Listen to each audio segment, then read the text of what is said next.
स्वागत है। देश को आज नया और आधुनिक वाणिज्य भवन और साथ ही निर्यात पोर्टल की भेंट मिल रही है।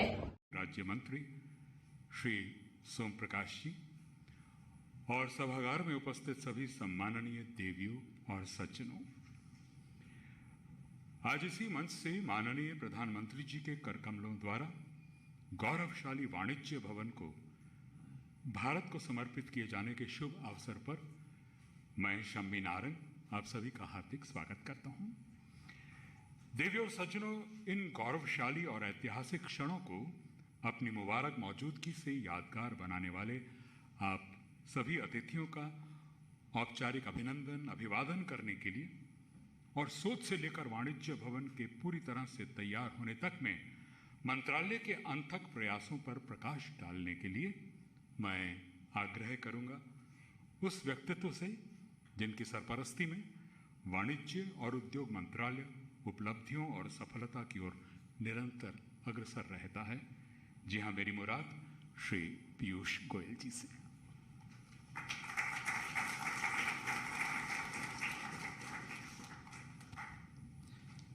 परम श्रद्धेय माननीय प्रधानमंत्री श्री नरेंद्र मोदी जी, वाणिज्य और उद्योग मंत्री माननीय श्री सोम प्रकाश जी, माननीय बहन अनुप्रिया सिंह पटेल जी, सभी अधिकारीगण, उद्योग जगत से जुड़े हुए महानुभाव, मीडिया के बंधु भाई और बहनों, हम सब के लिए बहुत सौभाग्य की बात है कि आज माननीय प्रधानमंत्री जी ने अपना अमूल्य समय देकर एक वर्षों से जो बदलाव के लिए हम सब काम कर रहे हैं, माननीय प्रधानमंत्री जी के मार्गदर्शन में उनसे प्रेरणा लेके जिस प्रकार से एक बदलाव की ओर अलग अलग क्षेत्र में बहुत अहम कदम उठाए जा रहे हैं, उसका एक प्रतीक के रूप में वाणिज्य भवन का आज उद्घाटन होने जा रहे हैं और साथ ही साथ एक निर्यात portal national import export record for yearly analysis of trade, इसकी भी शुरुआत आज करेंगे। ये हम सब के लिए बहुत हर्ष की बात है कि ये जो प्रकल्प है इसको माननीय प्रधानमंत्री जी के कर कमलों द्वारा ही इस वास्तु पर भूमि पूजा आज से ठीक 4 साल पहले 22 जून 2018 को यहीं पर माननीय प्रधानमंत्री जी ने भूमि पूजा की थी। और मैं समझता हूँ एक बहुत खुशी की ये बात है कि जो निर्धारित आय थी, जिस बजट में इसको प्लान किया गया था 226 करोड़, उससे कम लागत पर ये पूरी बिल्डिंग आज तैयार होकर हम सबके सामने है और सोमवार से ही, और वैसे तो सोमवार क्यों, हम तो कल ही से इसमें प्रवेश करके काम शुरू करेंगे, क्योंकि ये पूरी तरीके से एक डिजिटल बिल्डिंग के रूप में प्लान की गई है। कोई सरकारी दफ्तर की तरह लंबे लंबे कागज के पोथे आपको दिखने को नहीं मिलेंगे। साधारणतः सभी काम, फाइल मूवमेंट तो 100% डिजिटल चल रही है, पर सभी कामकाज भी डिजिटल हो, उसकी व्यवस्था के साथ इस पूरी वास्तु का निर्माण किया गया है। मैं समझता हूँ जो एक नया अनुभव इस देश ने देखा है कि माननीय प्रधानमंत्री जी भूमि पूजा भी करते हैं और प्रकल्प को समाप्त करके उसका उद्घाटन भी उन्हीं के कर कमलों द्वारा होता है। ये एक नई सोच अब भारत में देखने को मिलती है।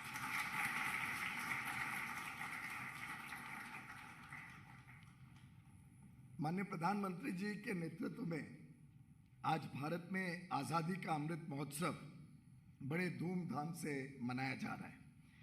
वाणिज्य भवन भी एक उपलब्धि है जो दर्शाती है कैसे प्रधानमंत्री जी ने पूरे व्यवस्थाओं की सोच को बदला है। आप में से कुछ मित्रों को याद होगा कि इसी जगह पर पहले DGS&D का ऑफिस होता था, the director general of supplies and disposals. अब जो उद्योग के जुड़े हुए लोग हैं उनको अच्छी तरह भली भांति याद होगा किस प्रकार से वो दफ्तर था, टूटा फूटा एक शैक की तरह चलता था, किस प्रकार से उस दफ्तर में गलत काम होते थे, क्या रिक्वायरमेंट्स थी उसमें रजिस्टर होने के लिए, कैसे मुश्किलें आती थी एक सामान्य छोटे व्यक्ति को सरकारी खरीद में जुड़ने के लिए। वैसे कहूँ तो मैंने स्वयं भी, जब मैं बहुत छोटा था, मैंने भी नया उद्योग शुरू ही किया था आज से 35 साल पहले। तब मैंने भी स्वयं कोशिश की थी कि DGSND में रजिस्टर हूँ, लेकिन हम तो गेट के अंदर ही नहीं पहुँच पाए थे, बाहर से ही फटकार दिया गया। प्रधानमंत्री जी की सोच पूरी तरीके से भारत को आधुनिक बनाने की है, पारदर्शी व्यवस्थाएं लाने की है और नए रूप से भारत का निर्माण हो, और उसी सोच को रखते हुए उन्होंने दोनों काम किए। एक तरफ जेम पोर्टल की शुरुआत की और गवर्नमेंट ई-मार्केट प्लेस, और उसके माध्यम से पूरी जो सरकारी खरीद है उस व्यवस्था को पारदर्शी बनाना, उस व्यवस्था में छोटे बड़े हर एक को जुड़ने का मौका देना, हमारी महिला उद्यमियों को, स्टार्टअप्स को, MSME सेक्टर को, हर एक को सामान्य अवसर मिले, सरकारी खरीद की गति बढ़ जाए, तेज गति से हो। और देखते ही देखते 4 वर्ष में जेम पोर्टल के ऊपर पिछले वर्ष 1,10,000 करोड़ के करीब की खरीद सरकारी कंपनियां, सरकारी PSU, सरकारी डिपार्टमेंट्स, राज्य सरकारें, लोकल बॉडीज, इन सब ने 1,10,000 करोड़ की खरीद की। अभी तक जेम से 2 लाख करोड़ रुपए की खरीद हो चुकी है सरकारी कामकाज के लिए, और मैं समझता हूँ इसमें हजारों करोड़ का जो फायदा, जो बचत हुई है सरकार को, सरकारी कंपनियों को, ये एक प्रकार से देश के लिए सौगात है, देश के लिए उसका बहुत बड़ा लाभ है। हम सब टैक्स पेयर्स ही आखिर सरकारी बजट में पैसा देते हैं, जिसका सदुपयोग माननीय प्रधानमंत्री जी की प्राथमिकता है।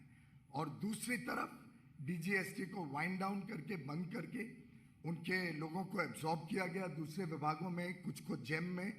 व्यवस्थाओं को पारदर्शी करने के साथ साथ व्यवस्थाओं को सुधारने का काम भी इस बिल्डिंग के माध्यम से किया गया।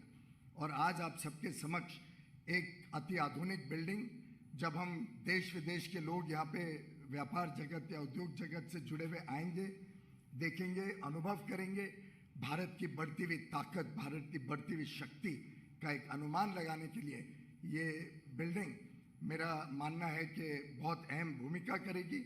ये नई एज इंफ्रास्ट्रक्चर का एक सिंबल के रूप में आज पूरे विश्व के सामने पेश करने की हम कोशिश करेंगे। मैं समझता हूँ बड़ा अच्छा संजोग है कि आज माननीय स्वर्गीय श्यामा प्रसाद मुखर्जी जी का पुण्यतिथि भी है। उनका 23 जून 1953 में बड़ी दुर्भाग्यपूर्ण परिस्थितियों में निधन हुआ था।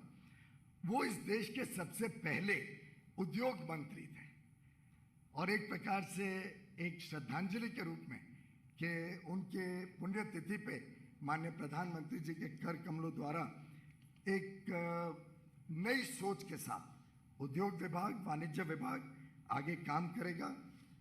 ये एक whole of the government approach का भी एक अच्छा नमूना है। Ministry of housing and urban development की संस्था NBCC इस पूरे प्रोजेक्ट को मैनेज कर रही थी। कोविड में कठिनाइयों के बावजूद काम चलता रहा। काम में जो तकलीफें आई उसमें कभी रेलवे से लोग आ रहे हैं, स्पेशल लोग लाए जा रहे हैं लेबर के रूप में, अलग अलग विभागों की NDMC की सहूलियत लगी तो पूरी NDMC आके लग गई beautification of the road, development activity में। तो एक जो माननीय प्रधानमंत्री जी हर विषय में whole of the government approach को प्राथमिकता देते हैं, उसका भी एक अच्छा उदाहरण है। भारत तेज गति से आगे बढ़ रहा है। गत 7 वर्षों में रिकॉर्ड FDI आप सबके कुशल काम से और माननीय प्रधानमंत्री जी के प्रेरणा से 7 वर्षों तक, इंक्लूडिंग द 2 कोविड ईयर्स, हमने year by year record FDI Bharat में आते हुए देखा। पिछले वर्ष माननीय प्रधानमंत्री जी ने हम सबको प्रेरणा दी कि निर्यात एक ऑटोमेटिक कितना हो गया, क्या हो गया, उस पर नहीं छोड़ सकते, आपको प्लान करना पड़ेगा। Sector by sector, mission by mission, country by country, अलग अलग EPCs को जोड़ना, इंडस्ट्री एसोसिएशन को जोड़ना, लाइन मिनिस्ट्रीज को जोड़ना, राज्य सरकारों को जोड़ना, 1 डिस्ट्रिक्ट 1 प्रोडक्ट के माध्यम से और लगातार उसकी हर हफ्ते मॉनिटरिंग करके, कई बार हमने भी आप सब पे परेशानी डाली होगी कि आप पीछे पड़ रहे हैं, इसको और गति लाइए। इस पूरे कामकाज को करने से महसूस किया कि एक रिकॉर्ड निर्यात, गुड्स में $420 बिलियन और यानी लगभग 30 लाख करोड़, और सर्विसेज में भी $254 बिलियन, लगभग 16 लाख करोड़ से अधिक। ये अपने आप में एक बहुत बड़ी उपलब्धि देश के लिए रही है। हम सबका हौसला बढ़ा है, आप सबको भी उत्साह मिला है। माननीय प्रधानमंत्री जी ने हम सबको संबोधित किया था पिछले वर्ष, और उसी को आगे लेके जाने के लिए हम सब तत्पर हैं, हम सब संकल्पित हैं और विश्वास देते हैं माननीय प्रधानमंत्री जी को कि उनके आह्वान पर ये देश अब रुकेगा नहीं, थमेगा नहीं, पूरे जोर शोर से आगे बढ़ेगा।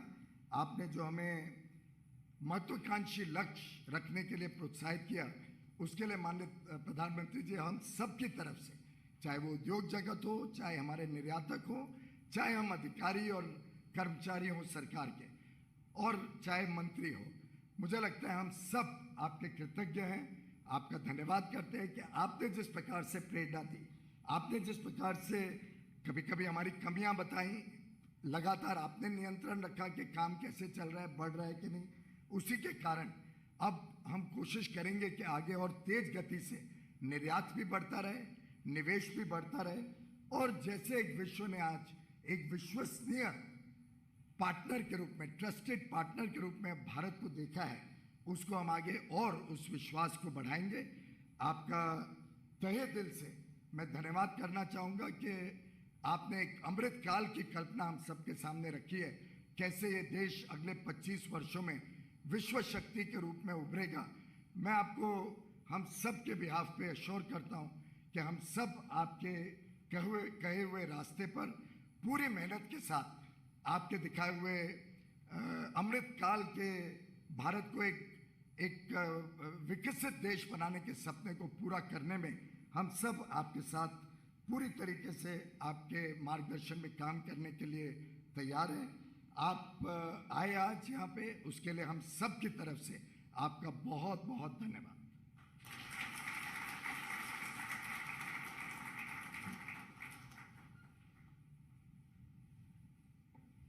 धन्यवाद माननीय मंत्री महोदय। देवियों सज्जनों, भारत के आर्थिक विकास की ताकत गवर्नेंस में नई टेक्नोलॉजी को अपनाने का प्रमाण, अद्वितीय परिकल्पना व कड़ी मेहनत का परिणाम, न्यू इंडिया को साकार करने की दिशा में वाणिज्य और उद्योग मंत्रालय का एक अभूतपूर्व योगदान। जी हाँ, ये शानदार वाणिज्य भवन, जिसमें इस समय हम सब पूरे गर्व के साथ विराजमान हैं, भवन निर्माण की दिशा में देश की लाखों भवन निर्माताओं को प्रेरित करने वाले इस वाणिज्य भवन की गौरव गाथा को समेटा गया है एक फिल्म में। मैं माननीय प्रधानमंत्री जी से विनम्र अनुरोध करूंगा कि वे सामने रखे रिमोट का बटन दबाएं ताकि हम सभी इस भव्य भवन निर्माण यात्रा में शामिल हो सकें।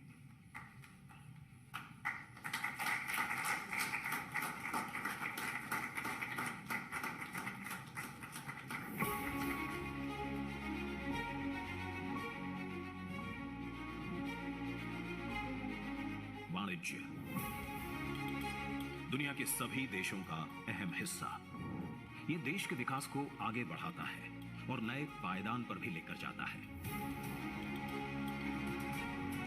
हमारे देश के आर्थिक विकास को कई दशकों से आगे बढ़ाता आया है वाणिज्य और उद्योग मंत्रालय। आज इसी वाणिज्य और उद्योग मंत्रालय को मिलने जा रही है 4.33 एकड़ पर लगभग 226 करोड़ की लागत से निर्मित पूरी तरह से ग्रीन बिल्डिंग वाणिज्य भवन। इस वाणिज्य भवन में एक छत के नीचे कॉमर्स सेक्टर के हर क्षेत्र से साइलोस को खत्म करने का कार्य और बेहतर तरीके से किया जाएगा। वाणिज्य और उद्योग मंत्रालय की ये नई इमारत प्रमाण है कड़ी मेहनत का, जिससे कि शिलान्यास के बाद 4 सालों में एक सर्व सुविधा युक्त भवन की कल्पना साकार हुई है।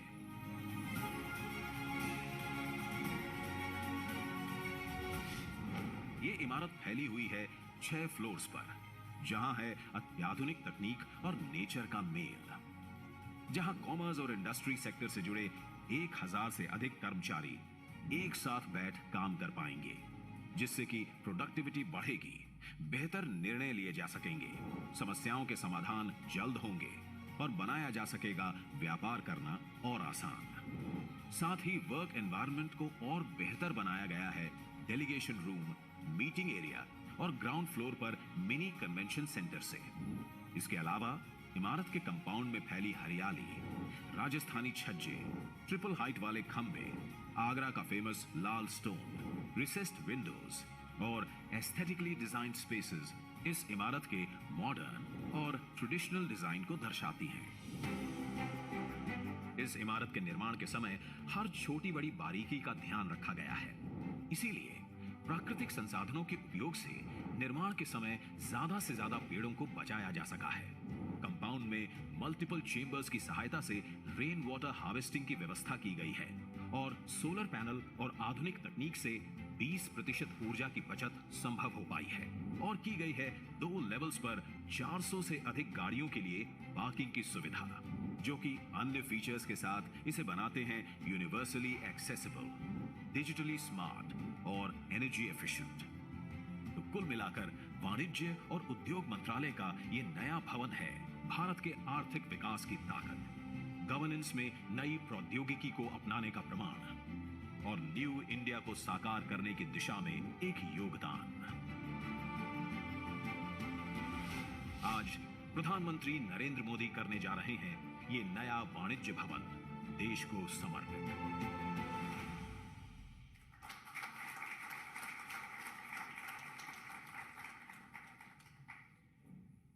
देवियों और सज्जनों, जैसा कि माननीय मंत्री महोदय ने अपने संबोधन में बताया कि पिछले 8 सालों से हमारा देश सरकार की कड़ी कोशिशों की बदौलत एक्सपोर्ट्स में नई ऊंचाइयां छू रहा है। साल 2021-2022 में तकरीबन 420 बिलियन यूएस डॉलर्स के निर्यात से भारत ने पिछले सारे रिकॉर्ड तोड़ डाले हैं। इसी श्रृंखला में कॉमर्स मिनिस्ट्री द्वारा एक नए पोर्टल को डेवलप किया गया है, जिससे एक्सपोर्ट्स का सुगम रूप से विश्लेषण यानी एनालिसिस हो सके। इस पोर्टल का नाम है निर्यात। It spells NIRYAT, which stands for National Import Export Record for Yearly Analysis of Trade। और अब इसी बेहद उपयोगी पोर्टल को लॉन्च करने के लिए और इससे संबंधित एक फिल्म को देखने के लिए हम एक बार फिर से माननीय प्रधानमंत्री जी से आग्रह करेंगे कि वे रिमोट का बटन दबाकर इस पोर्टल का शुभारंभ करें।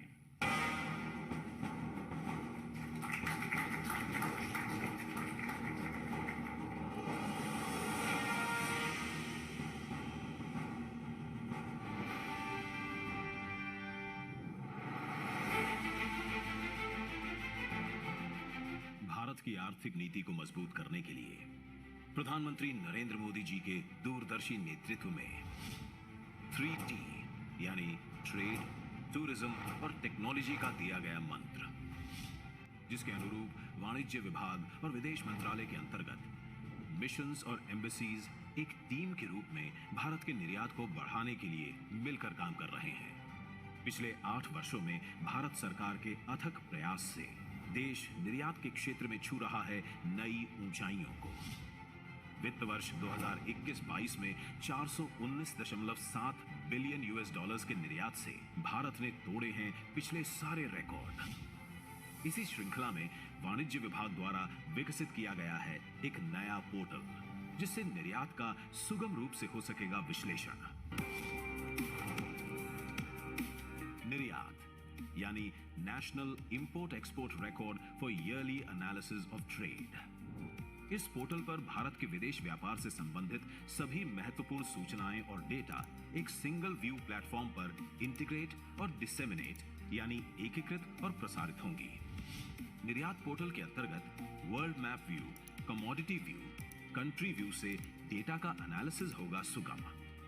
ऑटोमेटिक इनसाइट्स के माध्यम से स्टैटिस्टिकल, न्यूमेरिकल और ग्राफिकल डेटा को समझकर एक लिखित प्रारूप में प्रस्तुत किया जा सकेगा। पहली बार हम राज्यों से हो रहे विभिन्न कमोडिटीज के निर्यात को सुगम रूप से देख पाएंगे और उसका टाइमली विश्लेषण कर पाएंगे। इससे राज्यों में निर्यात केंद्र बनाने के लिए उनके बीच स्वस्थ प्रतिस्पर्धा को बढ़ावा दिया जा सकेगा और इस विश्लेषण के बाद आवश्यक स्टेप्स और टाइमली कोर्स करेक्शन किया जा सकेगा। इस पोर्टल का एक्सेस हमारे एक्सपोर्ट प्रमोशन काउंसिल्स को भी दिया जाएगा, जिसका लाभ उनसे संबंधित उद्यमों और लघु व्यवसायों को भी प्राप्त होगा। टाइमली इंफॉर्मेशन और डेटा एनालिसिस से वैश्विक व्यापार में प्रभावी भूमिका निभाने में होंगे वे सक्षम। भारत के निर्यात के महत्वाकांक्षी लक्ष्यों को हासिल करने में और समग्र और विस्तृत कार्य योजना बनाने और लागू करने में ये पोर्टल देगा महत्वपूर्ण योगदान। इसके परिणाम स्वरूप भारत वैश्विक अर्थव्यवस्था में अपने मजबूत निर्यात के बल से प्रमुख स्थान करेगा प्राप्त।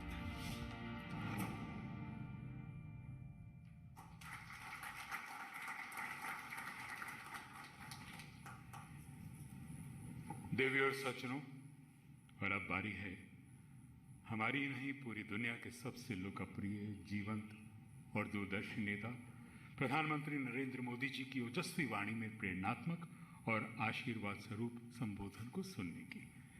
माननीय प्रधानमंत्री जी।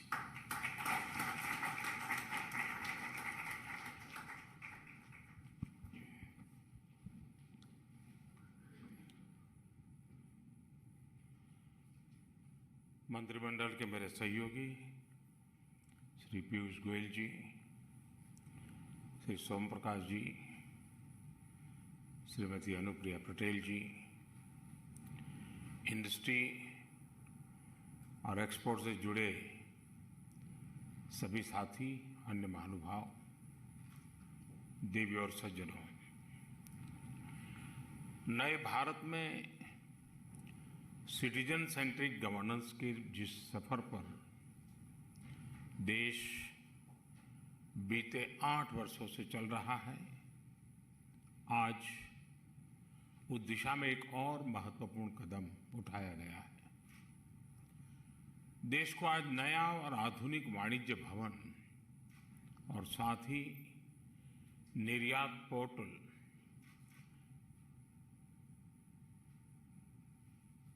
ये दोनों एक नई भेंट मिल रही है। इन दोनों में से एक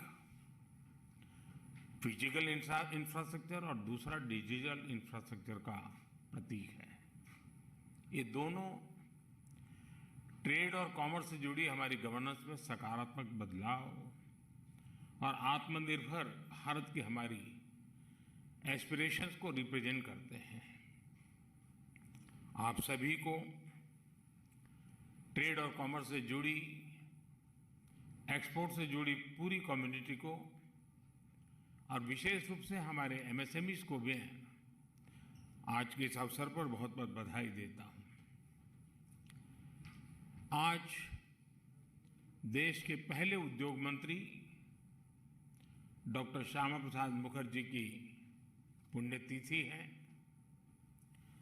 उनकी नीतियां, उनके निर्णय, उनके संकल्प, उनके संकल्पों की सिद्धि स्वतंत्र भारत को दिशा देने में बहुत अहम रहे हैं। आज देश उन्हें अपनी विनम्र श्रद्धांजलि दे रहा है। साथियों, मुझे विश्वास है कि नए वाणिज्य भवन में आप एक नई प्रेरणा, एक नए संकल्प के साथ प्रवेश कर रहे हैं। ये संकल्प ईज ऑफ डूइंग बिजनेस का है और ईज ऑफ डूइंग बिजनेस के माध्यम से ईज ऑफ लिविंग का है। और इस दोनों के बीच की जो कड़ी है वो है ईज ऑफ एक्सेस, सरकार के साथ संवाद और सरकार की सुविधाओं के लिए एक्सेस में किसी को भी असुविधा न हो, ऐसा ईज ऑफ एक्सेस देश की प्राथमिकता है।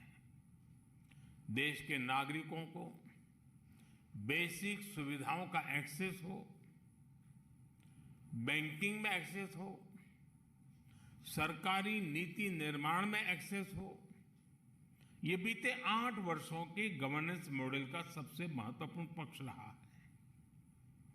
भारत ने अपने इकोनॉमिक डेवलपमेंट के लिए जो नीतियां बनाई हैं, जो निर्णय लिए हैं, उसमें भी इसी विजन की झलक है। गांवों में, छोटे छोटे शहरों में मुद्रा योजना से बने करोड़ों एंटरप्रेन्योर्स हो, लाखों एसएमएसी पॉलिसी को और बैंक क्रेडिट के रूप में प्रोत्साहन हो, लाखों स्ट्रीट वेंडर्स को बैंक क्रेडिट की सुविधा हो, हजारों स्टार्टअप्स की ग्रोथ के लिए निरंतर प्रयास हो, इन सभी के पीछे जो मूल भावना रही है वो है ईज ऑफ एक्सेस।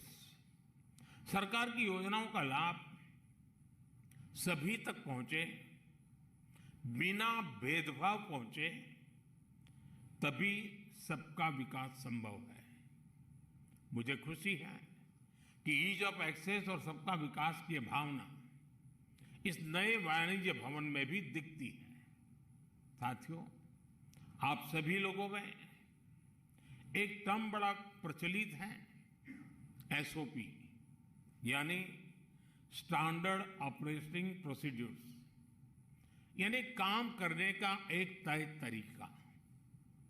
पहले सरकारों का एसओपी समझा जाता था कि सरकार कोई प्रोजेक्ट शुरू करती थी, लेकिन वो तैयार कब होगा इसकी कोई गारंटी नहीं होती थी। राजनीति स्वार्थ के लिए घोषणाएं कर दी जाती थी, वो पूरी कब और कैसे होगी इसको लेकर गंभीरता नहीं होती थी। इस धारणा को हमने कैसे बदला है उसका भी ये भवन एक उदाहरण है।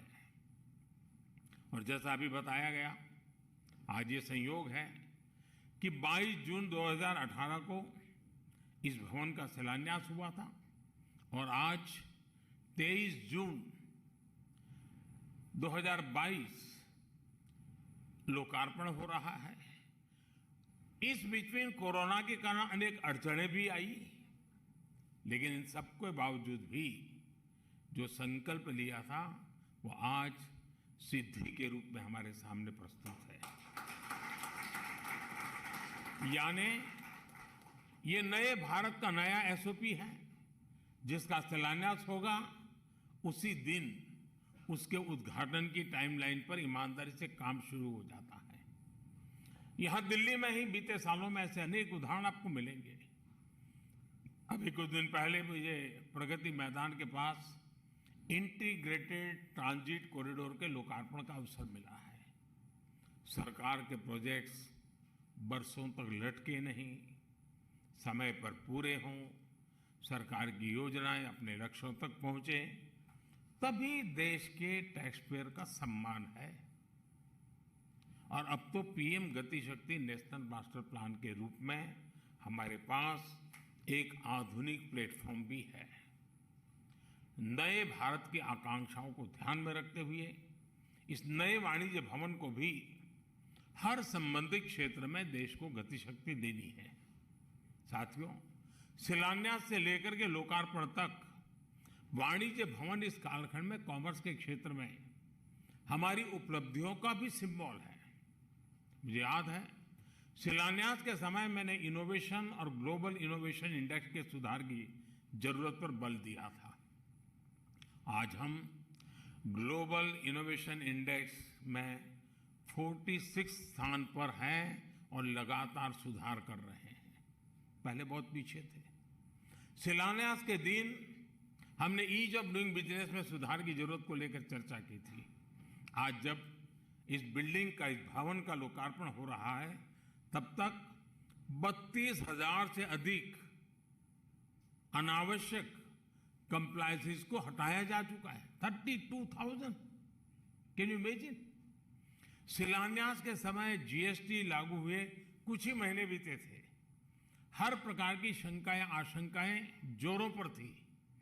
आज हर महीने 1 लाख करोड़ रुपए जीएसटी कलेक्शन सामान्य बात हो गई है। वाणिज्य भवन के शिलान्यास के समय हमने जेम पोर्टल पर करीब 9,000 करोड़ रुपए के ऑर्डर की चर्चा की थी।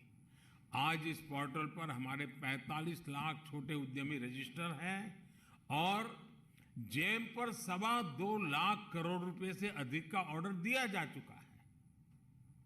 साथियों, तब मैंने बताया था कि 2014 के बाद मोबाइल मैन्युफैक्चरिंग यूनिट्स कैसे 2 से बढ़कर 120 हुई। आज ये संख्या 200 से अधिक है और हम इंपोर्टर से आगे निकलते हुए दुनिया के बड़े मोबाइल फोन एक्सपोर्टर्स के रूप में आज हम एक शक्ति बनकर उभरे। 4 साल पहले भारत में 500 से भी कम रजिस्टर्ड फिनटेक स्टार्टअप थे। आज इनकी संख्या करीब करीब 2300 से पार कर चुकी है।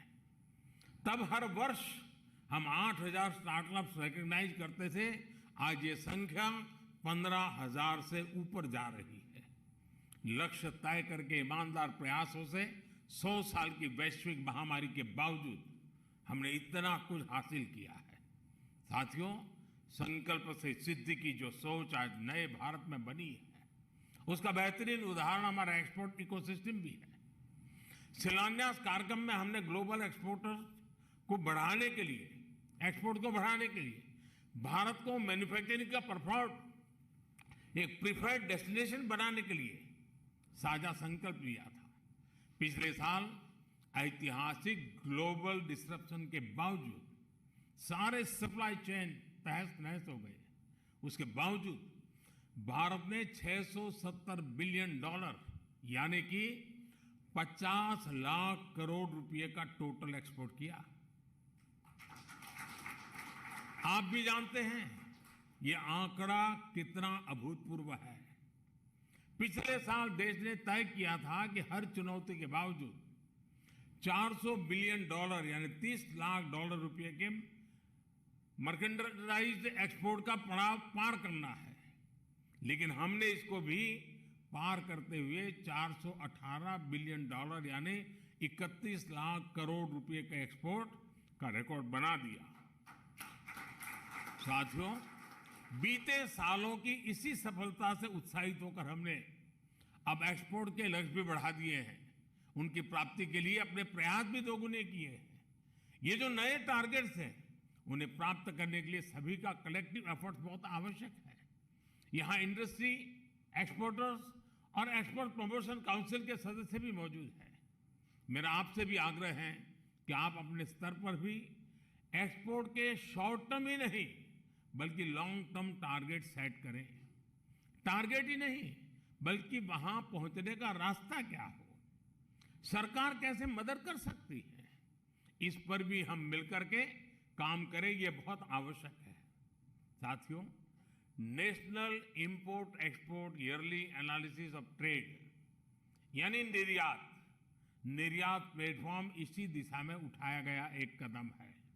इसमें एक्सपोर्टर्स, सरकार के अलग अलग डिपार्टमेंट्स, राज्य सरकारें, सभी स्टेक होल्डर्स के लिए जरूरी रियल टाइम डेटा तक सभी की पहुंच होगी।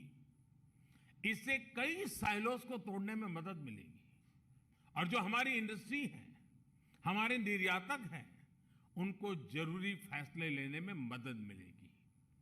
इस पोर्टल से दुनिया के 200 से अधिक देशों में निर्यात होने वाले 30 से अधिक कमोडिटी ग्रुप से जुड़ी जरूरी जानकारी आप सबको उपलब्ध होगी। इस पर आने वाले समय में जिलावार एक्सपोर्ट से जुड़ी जानकारियां भी मिलेगी और वन डिस्ट्रिक्ट वन प्रोडक्ट का जो मिशन मोड में काम हो रहा है वो अल्टीमेटली यहां भी जुड़ने वाला है। इससे जिलों को एक्सपोर्ट के अहम सेंटर बनाने के प्रयासों को भी बल मिलेगा।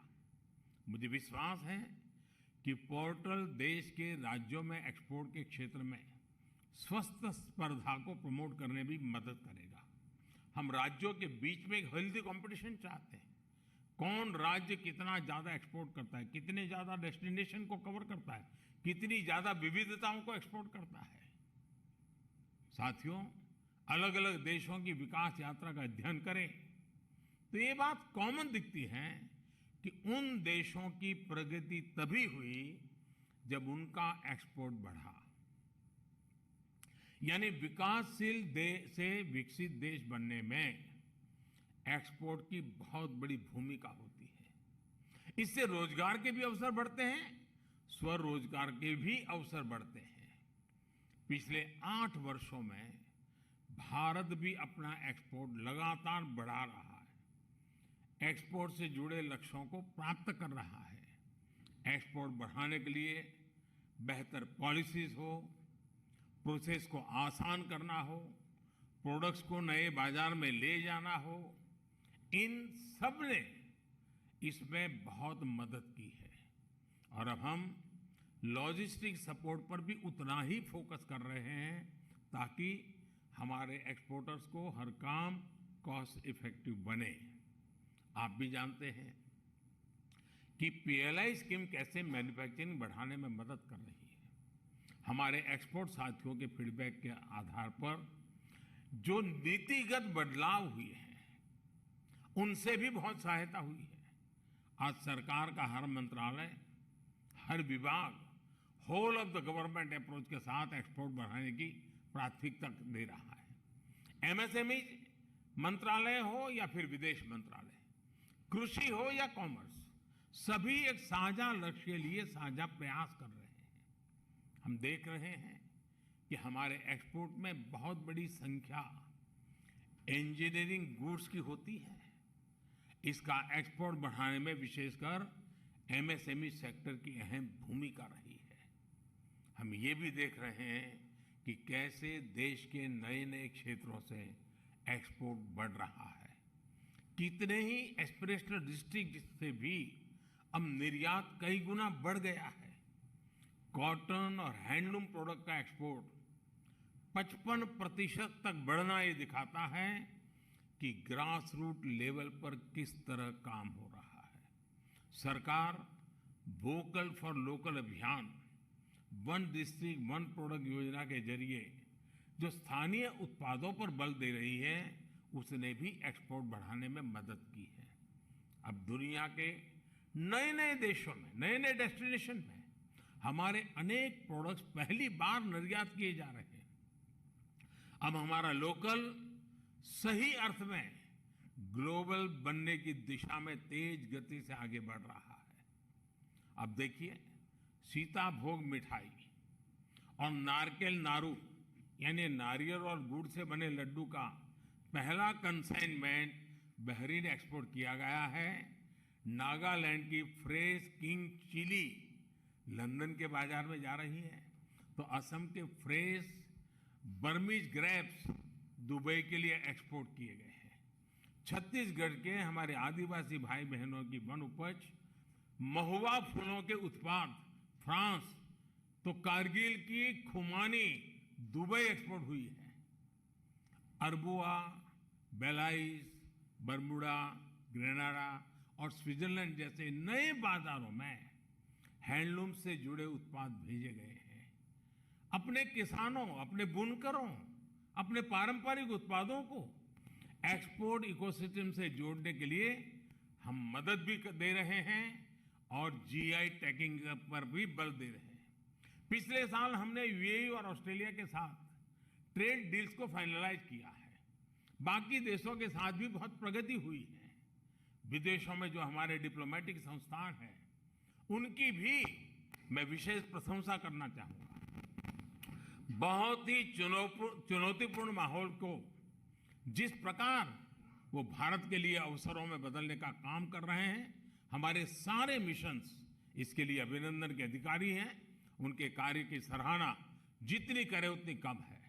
साथियों, व्यापार के लिए, कारोबार के लिए नए बाजारों की पहचान करना और वहां की जरूरतों की पहचान कर उत्पादों का निर्माण करना, ये देश की प्रगति के लिए बहुत जरूरी है। अतीत में हमारे व्यापारियों ने दिखाया है कि म्यूचुअल पार्टनरशिप और ट्रस्ट आधारित व्यापार कैसे फल फूल सकता है।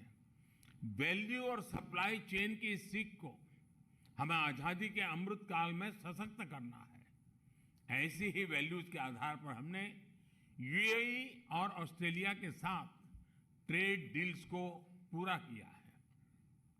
अनेक देशों और क्षेत्रों के साथ भी तेजी से हम ऐसी डील्स की तरफ आगे बढ़ रहे हैं। साथियों, बीते 8 वर्ष में देश की उपलब्धियां हर भारतीय को गर्व से भर देती है। इसी भावना से काम करते हुए आजादी के इस अमृतकाल में आने वाले 25 साल के लिए हमने जो संकल्प लिए हैं, हमें उनके लिए काम करना है। आज नया भवन भी बन गया, नया पोर्टल भी लॉन्च हो गया, लेकिन यहां हमारी जिम्मेदारी खत्म नहीं हुई है। एक प्रकार से नए संकल्पों के साथ, नई ऊर्जा के साथ, नए अचीवमेंट के लिए तेज गति से चलने का काम आरंभ हो रहा है। मैं हर डिपार्टमेंट से भी आग्रह करूंगा कि अभी तक जो पोर्टल और जो प्लेटफॉर्म्स हमने बनाए हैं, उनकी परफॉर्मेंस का समय समय पर आकलन होना चाहिए। जिन लक्ष्यों के साथ हमने ये टूल्स विकसित किए हैं, वो कितने पूरे हो पा रहे हैं, और अगर कहीं समस्या है तो उसका समाधान हो, इसके लिए प्रयास होना चाहिए।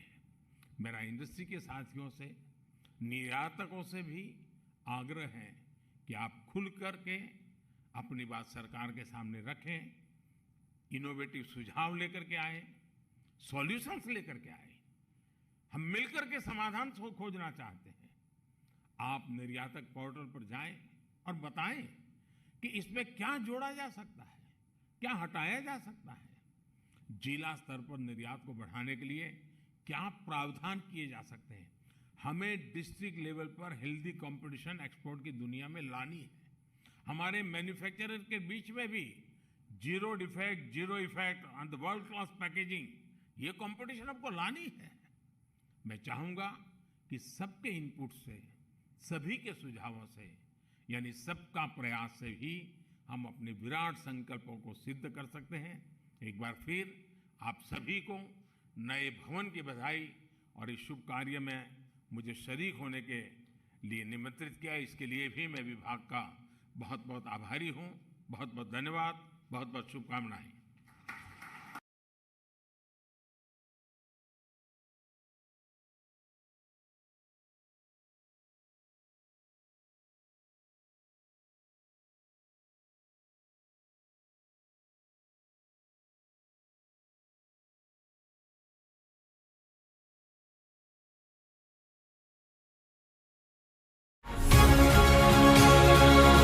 वाणिज्य और उद्योग मंत्रालय की ये नई इमारत प्रमाण है कड़ी मेहनत का,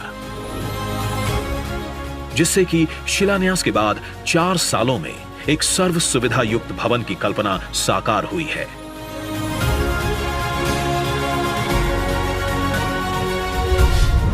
ये इमारत फैली हुई है 6 फ्लोर्स पर, जहां है अत्याधुनिक तकनीक और नेचर का मेल, जहां कॉमर्स और इंडस्ट्री सेक्टर से जुड़े 1000 से अधिक कर्मचारी एक साथ बैठ काम कर पाएंगे, जिससे कि प्रोडक्टिविटी बढ़ेगी, बेहतर निर्णय लिए जा सकेंगे, समस्याओं के समाधान जल्द होंगे और बनाया जा सकेगा व्यापार करना और आसान। साथ ही वर्क एनवायरनमेंट को और बेहतर बनाया गया है डेलीगेशन रूम, मीटिंग एरिया और ग्राउंड फ्लोर पर मिनी कन्वेंशन सेंटर से। इसके अलावा इमारत के कंपाउंड में फैली हरियाली, राजस्थानी छज्जे, ट्रिपल हाइट वाले खंबे, आगरा का फेमस लाल स्टोन, रिसेस्ड विंडोज और एस्थेटिकली डिजाइन्ड स्पेसेस इस इमारत के मॉडर्न और ट्रेडिशनल डिजाइन को दर्शाती हैं। इस इमारत के निर्माण के समय हर छोटी बड़ी बारीकी का ध्यान रखा गया है। इसीलिए प्राकृतिक संसाधनों के उपयोग से निर्माण के समय ज्यादा से ज्यादा पेड़ों को बचाया जा सका है। कंपाउंड में मल्टीपल चेंबर्स की सहायता से रेन वाटर हार्वेस्टिंग की व्यवस्था की गई है और सोलर पैनल और आधुनिक तकनीक से 20% ऊर्जा की बचत संभव हो पाई है और की गई है 2 लेवल्स पर 400 से अधिक गाड़ियों के लिए पार्किंग की सुविधा, जो कि अन्य फीचर्स के साथ इसे बनाते हैं यूनिवर्सली एक्सेसिबल, डिजिटली स्मार्ट और एनर्जी एफिशिएंट। तो कुल मिलाकर वाणिज्य और उद्योग मंत्रालय का ये नया भवन है भारत के आर्थिक विकास की ताकत, गवर्नेंस में नई प्रौद्योगिकी को अपनाने का प्रमाण और न्यू इंडिया को साकार करने की दिशा में एक योगदान।